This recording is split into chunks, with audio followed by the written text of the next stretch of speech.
Hello friends, मैं हूं गीत कुमार सिन्हा। आज हम लोग सोमेश्वर देव के विजय अभियानों के बारे में चर्चा करने वाले हैं। सोमेश्वर देव जो हैं वो छिंदक नागवंश के बहुत ही सर्वप्रतापी प्रसिद्ध राजा हुए हैं। अधिकतर लोग सोमेश्वर देव के बारे में यही जानते हैं कि इनकी जाजलदेव प्रथम के साथ एक युद्ध हुई थी जिनमें इनकी हार हुई थी, परंतु ऐसा नहीं है। इसके अलावा भी सोमेश्वर देव अपने समय के एक बहुत ही प्रसिद्ध सर्वप्रतापी राजा रहे हैं। उन्होंने कई विजय अभियान चलाए। जो जितने भी दक्षिण क्षेत्र थे, उत्तर क्षेत्र, पूर्व क्षेत्र, सभी क्षेत्रों में इनकी विजय पताका लहराई थी।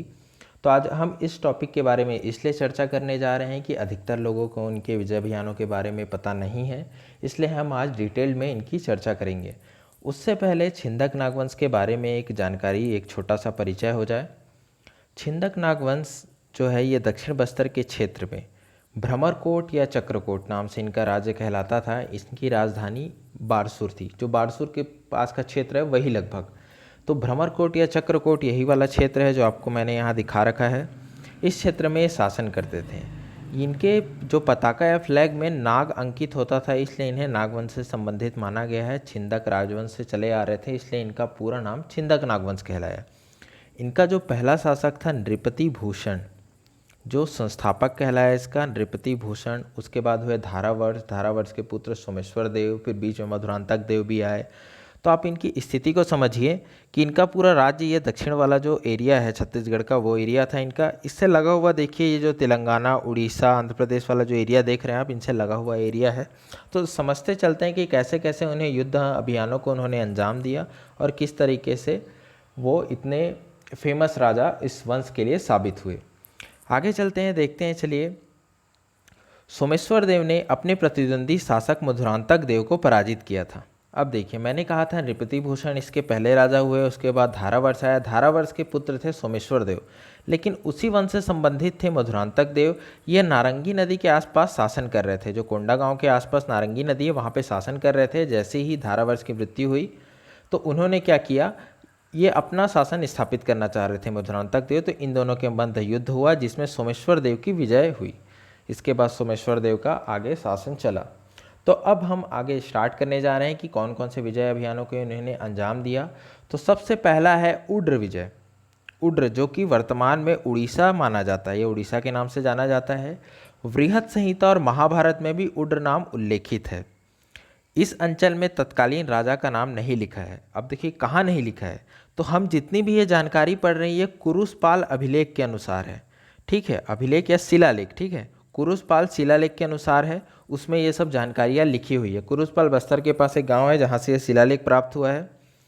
अब नाम तो नहीं लिखा है, लेकिन जितने इतिहासविद हुए हैं, जो पूरा विशेषज्ञ डीसी सरकार है, इनके अनुसार राजा सोमवंशी उद्योग या उद्योग केसरी या महाभौगुप चतुर्थ था। अब इस युद्ध में नरेश को संभवतः रणभूमि में ही मारा गया था। वहाँ एक श्लोक लिखा हुआ है, उड्र राय महिषा ग्रमहेसा, यानी वहीं उसकी मृत्यु हो गई थी। इस हिसाब से अंदाज लगाया गया कि वहीं उसकी मृत्यु हुई होगी। या उद्योग केसरी या महाभौग चतुर्थ, जो उड़ीसा के सोमवंश थे, उनका शासन उधर रहा था, तो उन्हें ही इन्होंने हराया होगा। ठीक है, आगे चलते हैं। आगे इनका विजय अभियान में चलते हैं वेंगी की ओर। तो वेंगी आपने सुना होगा, वेंगी के चालुक्य, चालुक्य की अलग अलग शाखाएं थी, बादामी के चालुक्य, वेंगी के चालुक्य, इस तरीके से। तो वेंगी जो क्षेत्र है ये गोदावरी और कृष्णा नदी के आसपास का क्षेत्र है। आप जानते हैं कि जो छत्तीसगढ़ की सीमा है, बस्तर का जो संभाग है उसकी सीमा है, उसके किनारे से गोदावरी नदी प्रवाहित होती है। तो उससे और कृष्णा नदी के बीच का एरिया क्या कहलाता है, वेंगी कहलाता था। वहाँ पे शासन था। अब देखिए, वेंगी पर सोमेश्वर देव ने 2 बार आक्रमण किया था। अब चक्रकोट की सीमा से लगा होने के कारण लगातार सीमा संबंधी झगड़े होते रहे होंगे। इस कारण इन दोनों के बीच युद्ध की स्थिति उत्पन्न होती रहती थी। अब शिलालेख में एक नाम लिखा है वीर चोड़। और वीर चोड़ को क्या कहता है कि कुलोत्तुंग प्रथम का समकालीन माना जाता है।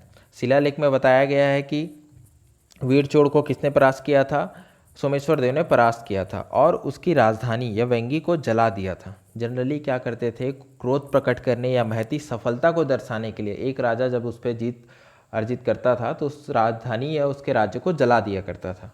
तो इस तरीके से ये हो गया वेंगी विजय। अगला है, देखते हैं हम, लेमड़ा विजय। जो ये लेमड़ा लिखा हुआ है, आप इसको इस तरीके से लिखेंगे कि ये अड़ा वाला जो मात्रा आता है वो ये वाला आएगा, ठीक है। तो कुरुसपाल अभिलेख में 15वें श्लोक में लेमड़ा उत्कीर्ण है। लेमड़ा की पहचान उससे तो नहीं हो पाई, लेकिन इतिहासविदों ने, जो राय बहादुर हीरालाल है, इसे रायपुर जिले के लवन से संबंधित करते हैं, और जो डीसी सरकार है वो बालाघाट जिले के लवन से संबंधित करते हैं। तो जो सोमेश्वर देव है उन्होंने यहाँ पर भी अपनी विजय प्राप्त की। अगला देखते हैं लांजी विजय। जो लंजी है वो आज के बालाघाट से संबंधित है। बालाघाट जिले में आज भी लांजी नामक स्थान है। ऐसा माना जाता है या कई इतिहासकार ये मानते हैं कि जो ये लांजी है, ये लांजी लिखा हुआ है, लांजी पर कलचुरी नरेश यशाकर्ण की किसी सामंत का शासन रहा होगा। उन्हीं को किसने परास्त किया? सोमेश्वर देव ने परास्त किया होगा। तो एक और हो गया ये लांजी विजय। अगला देखते हैं रतनपुर विजय। शिलालेख में ये बताया गया है कि रतनपुर पर विजय हासिल की थी सोमेश्वर देव ने, लेकिन उस समय वहाँ का तत्कालीन शासक कौन था ये पता नहीं चला। लेकिन इतिहासविद मानते हैं कि संभवतः पृथ्वीदेव प्रथम रहा होगा। जो सन है, सन के हिसाब से कैलकुलेट करके इतिहासविद मानते हैं, और तत्कालीन राजाओं को क्रम को भी वो निकालते हैं इस माध्यम से। अगला देखते हैं वज्र अभियान। वज्र अभियान, वज्र कौन सा भाग है इस पर मतैक्य नहीं है। क्योंकि शिलालेख में उत्कीर्ण नहीं है, इसलिए अन्य जो भी अलग अलग इतिहासविद हैं वो अलग अलग स्थानों से इसको संबंध करते हैं।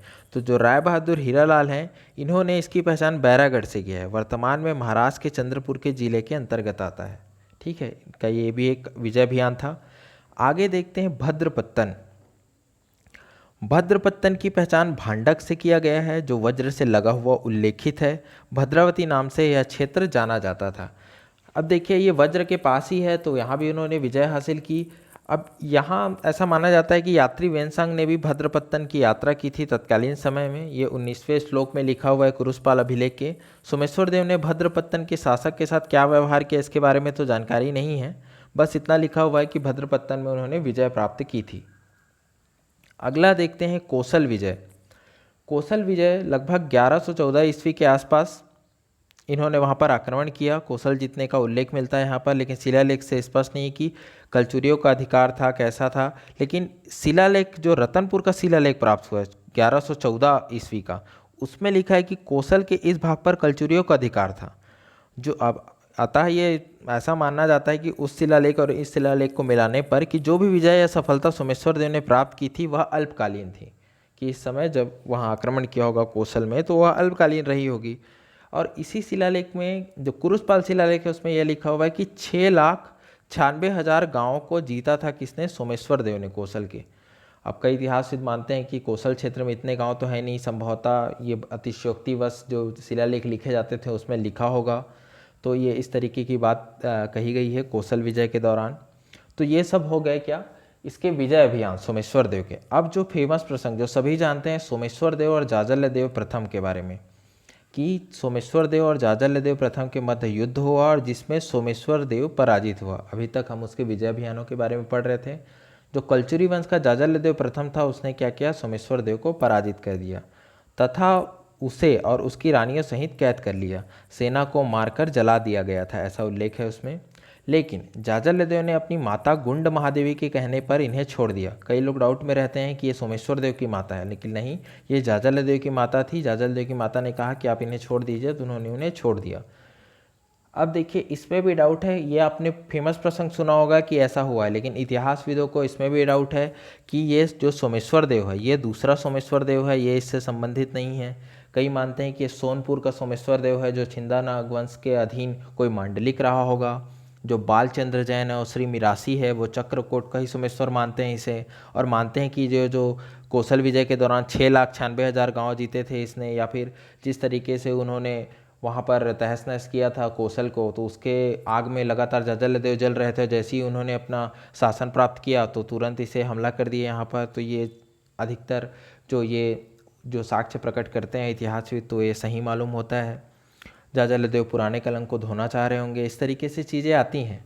और इसमें इतिहासविदों ने ये भी कोशिश किया है कि सोमेश्वर देव ने जब ये जाजल्य देव के साथ युद्ध किया तो वो लगभग 64 से 80 वर्ष के रहे होंगे जब वे पराजित हुए। एक अन्य जानकारी ये भी है कि सोमेश्वर देव और जाजल्य देव प्रथम साढ़ू भाई थे। जो कवर्धा के राजा हैं उनकी एक पुत्री के साथ जाजल्य देव का विवाह हुआ था, और उसके पहले एक राजा हुए थे उनका विवाह सोमेश्वर देव के साथ हुआ था, उनकी पुत्री के साथ। तो एक साढ़ू भाई का भी प्रसंग इसमें आता है।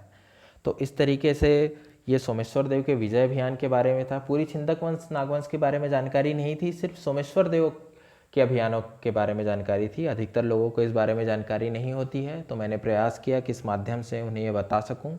आशा करता हूं कि यह लेक्चर आपको अच्छा लगा होगा, तो ज़रूर कमेंट करके बताइएगा। अभी के लिए इतना ही। Thank you.